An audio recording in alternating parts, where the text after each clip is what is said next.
In today's video, I'm going to teach you how to create a Teamviewer account, a simple process that will only take about 5 minutes of your time. Whether you're using Teamviewer to manage remote workstations or simply connecting with family and friends to help with their tech issues, creating an account is the first important step. So, let's dive right in and get started. Begin by opening your preferred web browser. This could be Chrome, Firefox, Safari, or any other browser you are comfortable with. Once your browser is open, you'll need to navigate to the search bar. Here, type in Teamviewer and hit Enter. The search results page will load, displaying various links related to Teamviewer. Look for the official Teamviewer website link, which usually appears at the top of the search results. Click on the link to open the website. Once on the Teamviewer homepage, you should see options at the top of the page for various actions, like contacting support or downloading the software.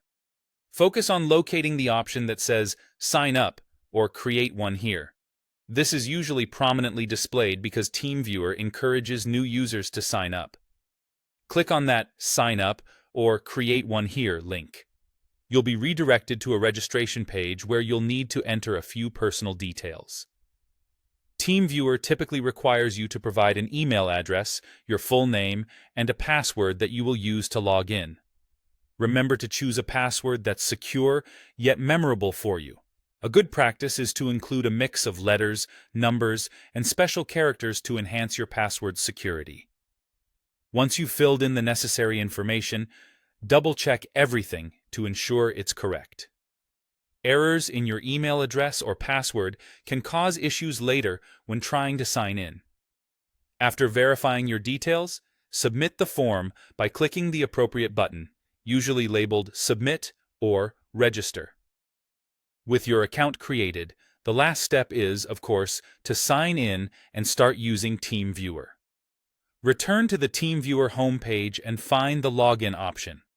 Input the email address and password you just registered with and hit Enter or Log In. Once logged in, you'll have access to all the features Teamviewer offers for account holders. This is the beginning of your journey with Teamviewer, unlocking tools that make remote assistance and connection much simpler. I recommend exploring the platform further to become familiar with its capabilities and how it can best serve your needs, whether personal or professional. And there you have it, a quick and straightforward guide to creating your Teamviewer account. We've covered opening your browser, searching for Teamviewer, navigating the website, and finally, getting your account set up and ready for use. Thank you for watching, and enjoy using Teamviewer.